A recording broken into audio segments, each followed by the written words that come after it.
This is my guilty pleasure. This video right here is my guilty pleasure. Hello?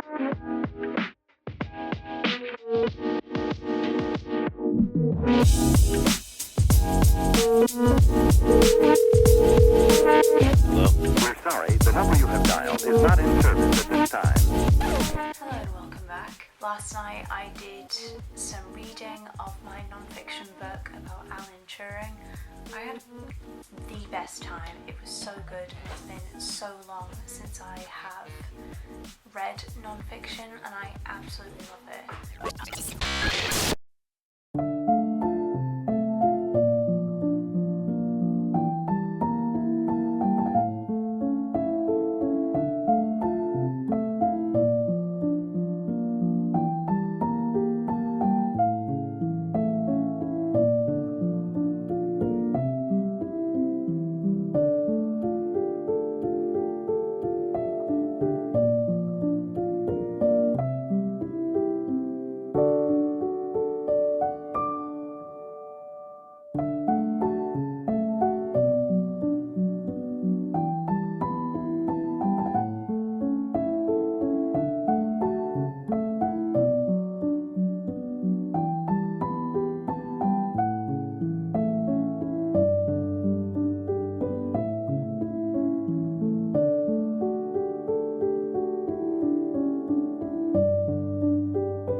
fun fact about me is I'm a huge geek, nerd.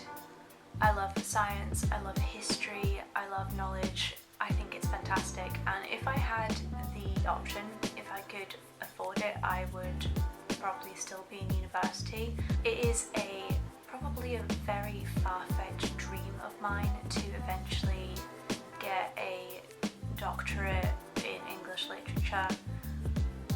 I just think knowledge is unbelievable, and I don't want to rant too much about it because, you know, this is just like the start of the video, you know, we're just getting into things. So this is, by the title as you can see, an academia bookish vlog. I'm going to be reading non-fiction books, non-fiction material, and I have a number of things just to briefly talk you through about what I'm going to do and yeah, what I'm going to do.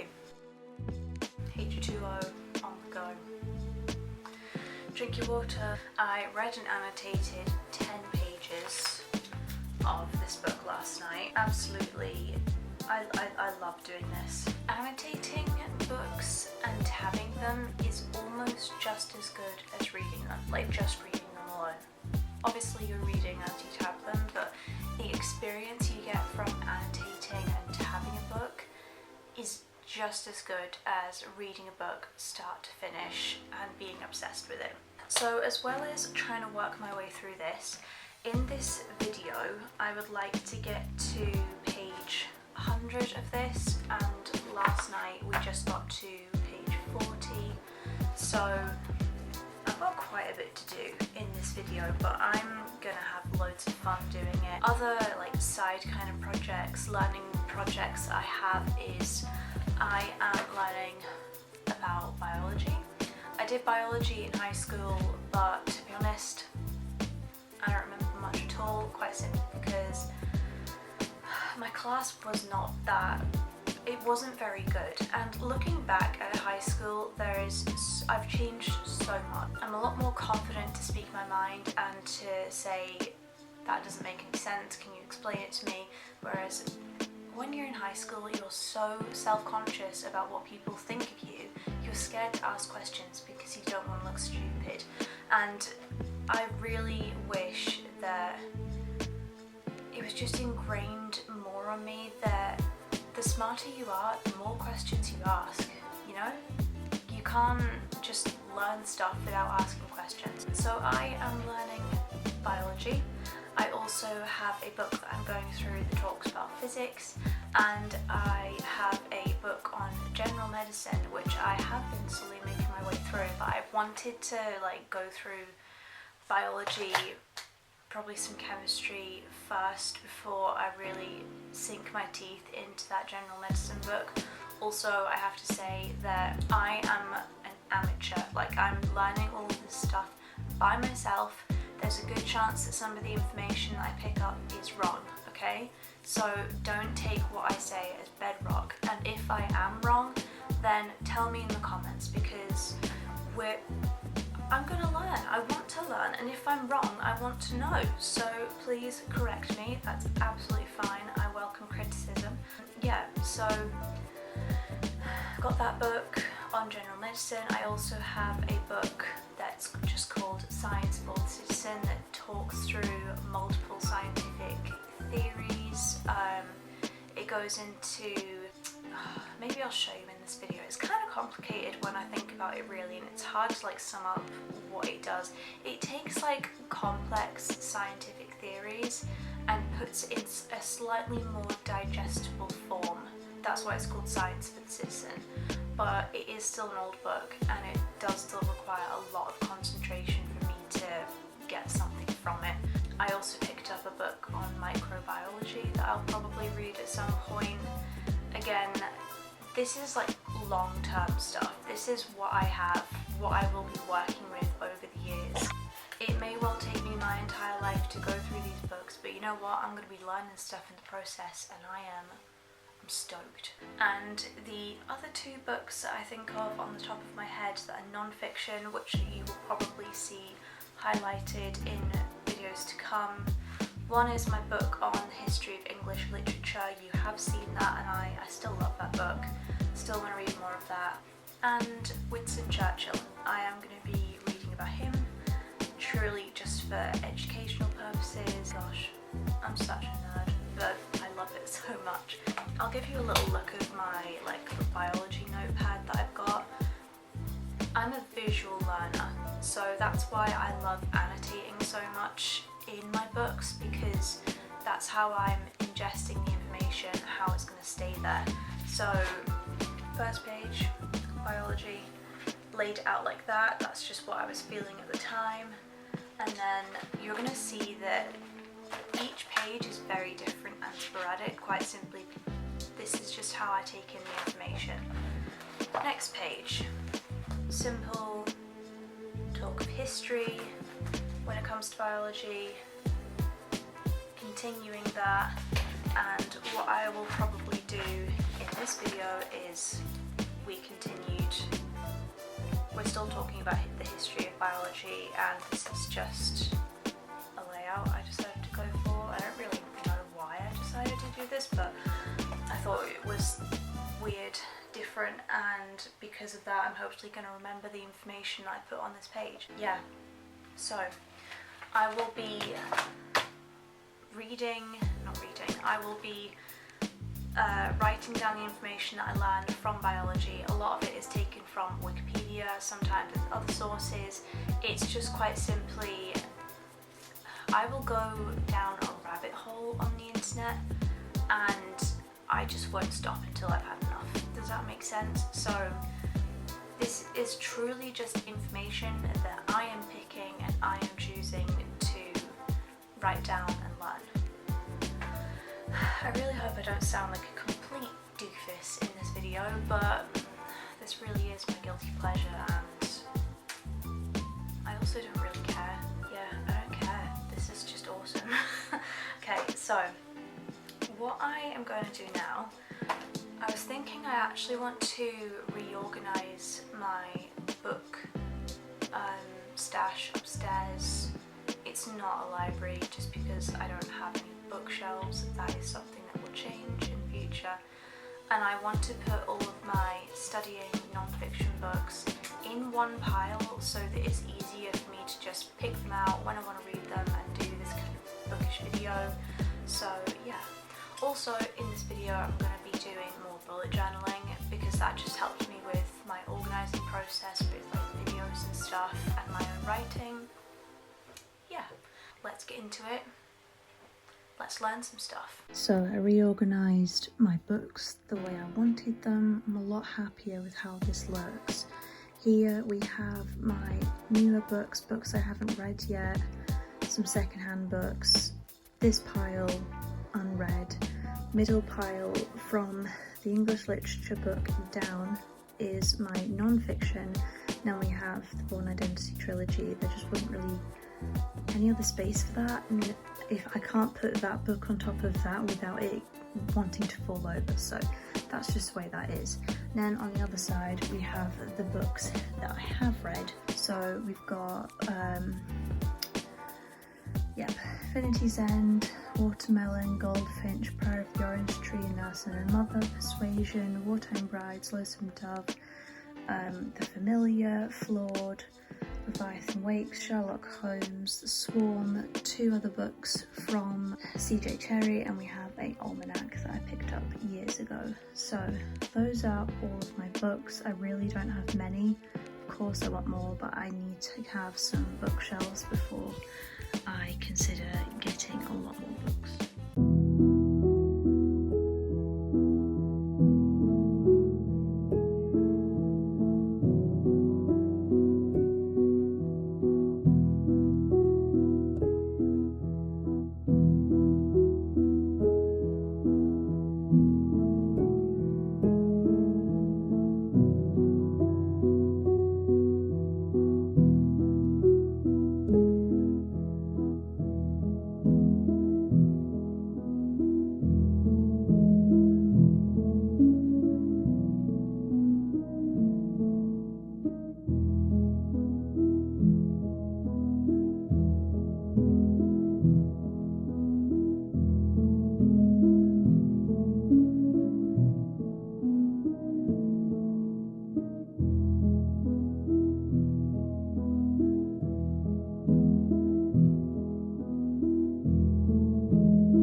learnt so far about Alan Turing is that he very much strikes you as the kind of person who is quiet at first, but they know very well who they are, and I love those types of people. This book basically starts off at the very beginning of Alan's birth, and so I imagine as this book progresses, at the end of the book we will come towards the end of his life.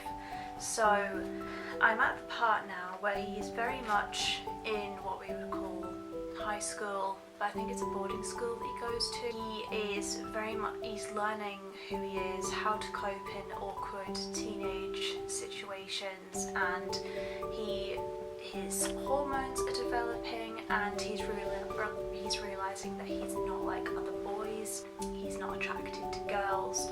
His best friend is Chris, who we have just been introduced to, and I really love how Andrew Hodges really takes you through Alan's life. It makes you feel like you are there living it with him. You get to go through notes that he puts in his journal about each day and how he feels about certain people. You also get snippets of letters to and from his head teacher to his parents, so you hear their expressions about Alan, and it's very personal. This is honestly a very, very good book.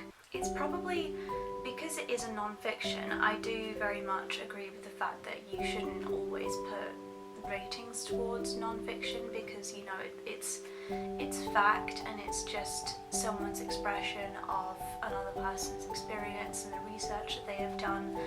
But if this book continues as good as I think it is, well, if this book continues as well as it's going, I'm probably going to be recommending this to a lot of people to read, because I feel like I know Alan. Like, I want to keep going back to this book now, because I want to, you go through so many emotions of feeling incredibly sorry for him, wanting to give him a hug, and then within seconds you're extremely frustrated with him and you want to rattle him and say, what are you doing? Can you not see how you're behaving?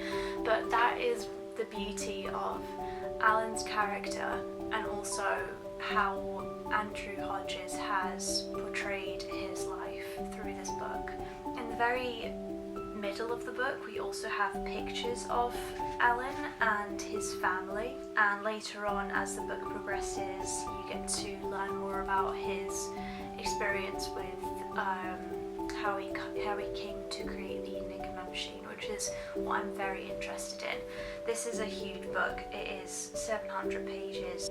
I'm not even on page 100 yet because I'm annotating it and taking it all in, but in my opinion this is the best way to take in this type of information, because you get so much more from it. We've gotten to a point in the book where his teachers are very much seeing that Alan isn't like any other boy his age. He is very intelligent when it comes to certain subjects in school. He doesn't seem to care too much for English, but he does take an interest in it once his father starts to give him a little bit of extra schooling when he goes home.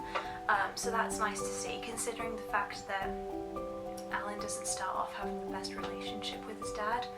So that was nice. But his best friend Chris shares the same passion and interest as he does for mathematics, and that is incredible. And something that I found really, at this point in his life, Alan is already coming up with his own solutions and equations and taking them to teachers and saying, why doesn't this work better? He is challenging teachers and their views of Einstein and many other scientific figures that we know of today. This point that I'm about to share really brings to light just how clever Alan is. So in school, I imagine you did the tan equation. I'll see if I can leave a picture of it right here. I don't know exactly the words for it, but I'll just read this paragraph to you because it explains it better than any way I could express. In mathematics and science, the masters wrote about approving reports, but there was always something to complain about. In the summer of 1927, Alan showed to his mathematics teacher, a certain Randolph, some work he had done for himself. He'd found the infinite series for the inverse tangent function, starting from the trigonometrical formula of tan 1 over 2x. I don't know how to say that in the correct mathematics terms. Please forgive me for that. It's been a long time since I've done maths. Randolph was appropriately amazed and told Alan's former master that he was a genius, but the news sank like a stone in the Sherborne pond. Sherborne was the name of Alan's headmaster. So while Alan's mathematics teacher was very impressed at this and wanted to share this information with the head teacher basically shut him down because he said, not very good, doesn't matter, because he may be very good in mathematics but the rest of his coursework is terrible, so what good is it? Which is a real shame, to be honest, considering Alan clearly has a gift. It says here, It was a standard result of sixth form work, but the point was that he discovered it without the use of the elementary calculus. So he discovered this by himself. He figured it out. He didn't read it in a textbook. He didn't look for other sources. He essentially came up with it when it was already there. That is very, very genius. And when I read that, I was like, yeah, he's a clever kid. And it's a shame, really, because I honestly believe that if Alan Turing was born in our time, he would very much be accepted for who he was. He would probably have lived a much happier life. It's also a blessing that he was born back then, because his invention of the Enigma machine meant that millions of lives were saved. So, bittersweet. Very much bittersweet. I am at page 50 of this book. I want to reach page 100 by the time this video is done. It's probably going to be quite a long video, but I hope you don't mind, because I just love filming this. This content is my dream. I love it. So yeah, I'm gonna do more, and I will probably update you when I'm around about page 70, I imagine. Because I'm going through this slowly, there isn't loads of updates. Yeah, so I just thought I would share that little information with you about what I've learned so far when it comes to Alan Turing. In terms of my biology work, I very much feel like I'm at high school when I talk about this stuff. This has been so interesting, and I will try and consolidate my thoughts and give you a better... I'm going to have a little mull over my work and I will update you when my thoughts have become succinct enough to share them into points.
In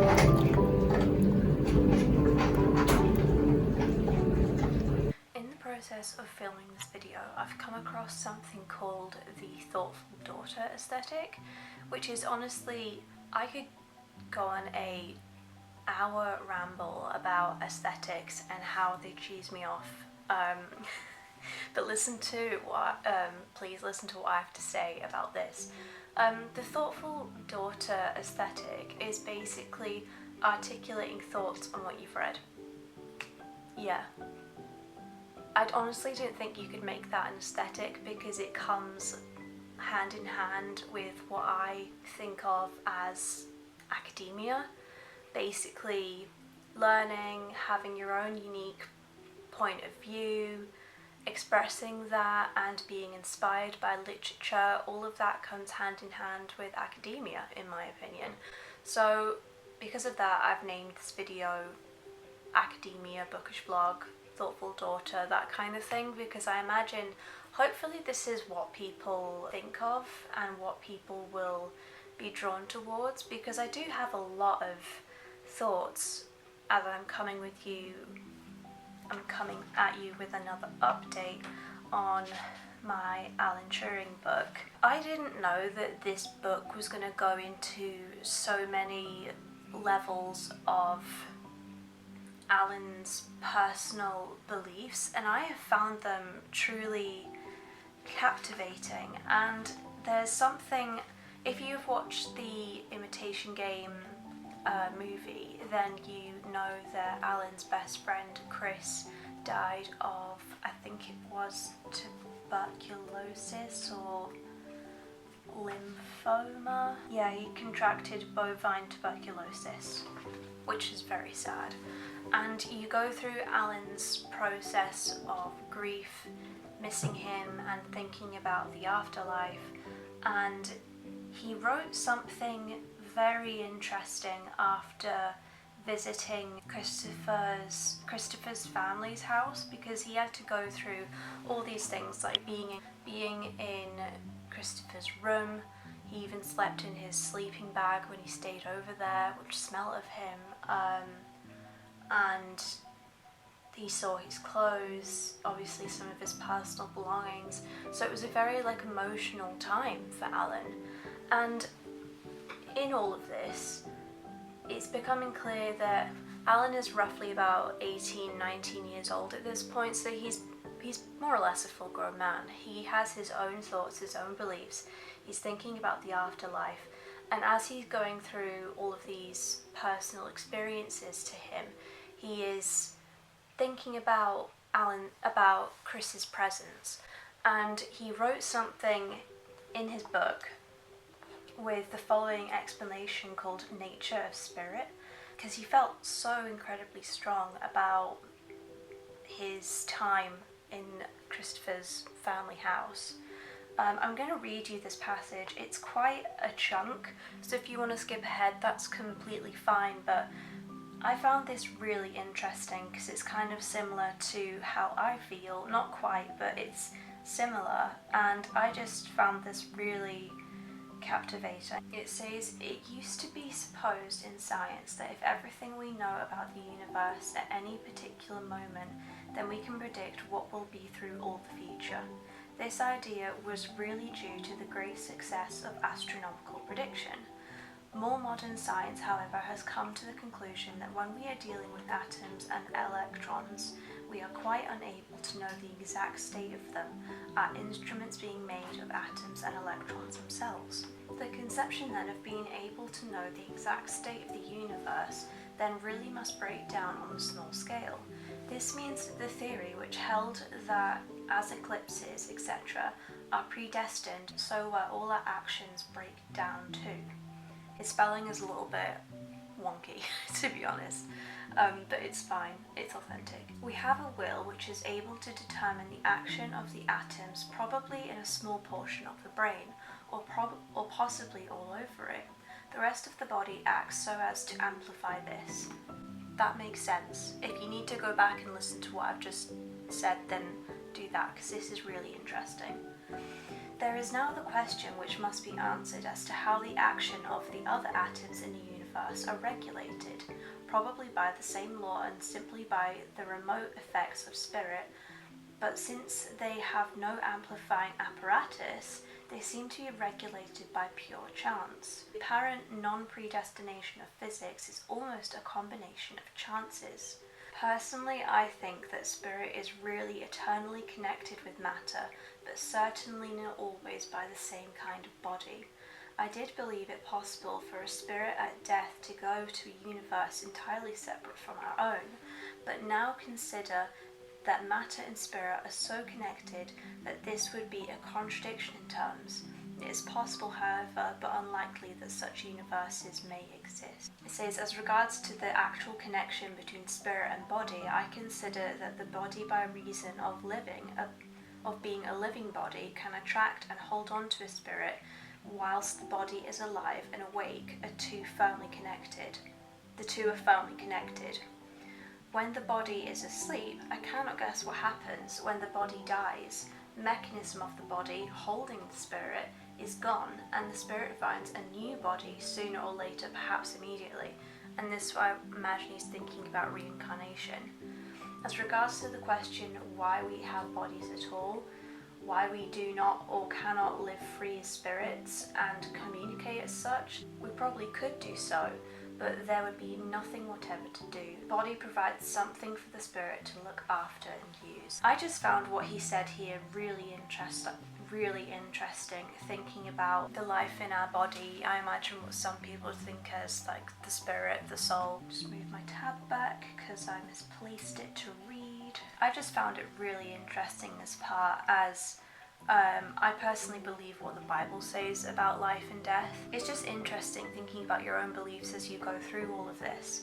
And it's clear that obviously we know that bodies, once they die, they decompose, you know, they go into the dirt and eventually there will be nothing left. And that is incredible in my mind. Obviously we have help of, you know, like maggots, worms, bacteria, all sorts of things, fungi, which can help clean up all of this. But it's just so incredible how articulate and complicated the universe is, and how atoms and electrons, molecules, all have a part to play when it comes to us simply living. I'm really sorry if this is like hurting your brain, but the entire point of this video is for me to be able to rant about this kind of thing, and I just found Alan's viewpoint to be very, very interesting. I don't believe in predestination, that we have destinies of which to follow. I do believe that man has a purpose. Yeah, I found this really, really interesting. If you want to read this section yourself and mull over these thoughts, it's on page 82 of the book, 82 and 83, Alan Turing, The Enigma, in the chapter The Spirit of Truth. Really interesting. I put underneath, this is beautiful, amazing, thoughtful and awe-inspiring. Just really, really interesting. It also ties hand in hand with what I've been reading a little bit in biology, learning about atoms and molecules, learning about compounds, how they come into play. It's been really, really fun, this video, and I really hope you have enjoyed it so far. I only have 10 pages left until I reach my goal of wanting to reach page 100 in this book. I think I'll probably do it like 100 pages at a time with these videos to try and get through this book. I do love it, and I'm really invested now in Alan's character. In one of my post-it notes I wrote, at this point I'm getting more and more invested in Alan as a character. His mind is truly inspiring and he applies his work to every single aspect of his life. Nothing escapes him. I wish I met him in person. Yeah, I thought it was just, it's clear that Alan is always thinking about science, physics, the laws of nature, and how it intertwines with his own experiences. And I think that if you love your job, whatever it is, you are always thinking about it. For me, I'm always thinking about books. I'm always thinking about language and how powerful it is. And it really is inspiring to me, and I'm very passionate about it. So I'm gonna do more of this. I probably won't have too much to update you on, but in saying that, like, I just learned a lot in the last 5 pages, so no more than that, last 10 pages. We will see. Hopefully the update isn't quite as long next time, as you're probably getting sick of me, but I really wanted this video to be like longer than normal. I don't know if I will do more study of biology in this video. Might do, might not. We'll see.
I reached page 100 of my book on Alan Turing. I am well and truly done in now, so I'm very glad that I reached that page count.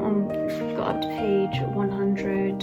It's fantastic. I've got some lovely annotations going on, and we're this far into the book. It doesn't look like much, but still, that's like a considerable amount of tabs and annotations from this week. I think in total I read something like 70 pages, so, and annotated 70 pages, so I'm very pleased with that. Very briefly, I wanted to show you a little bit of bullet journaling I did. Not too much, but I felt like I should probably include it, just, you know, keep you updated. So after a weekly spread, I've got here my ideal schedule, and then I've got July goals. A few of them are reach 100 views on YouTube video, reach 60 subscribers on YouTube, write 5 times a week, get up at 5 AM 3 times in July, make money from YouTube. That's a big ask, but you know what? Why not make it a goal? Read 5 physical books and only spend X amount this month. So that's good. I'm glad I've written that down.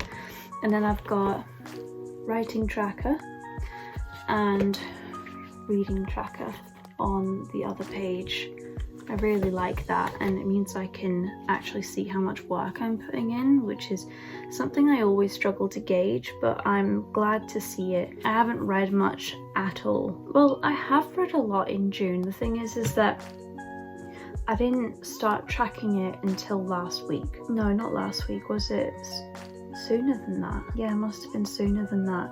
Also, I've just remembered I didn't count the pages that I did from this on like 2 of the days, so that's why it doesn't quite add up.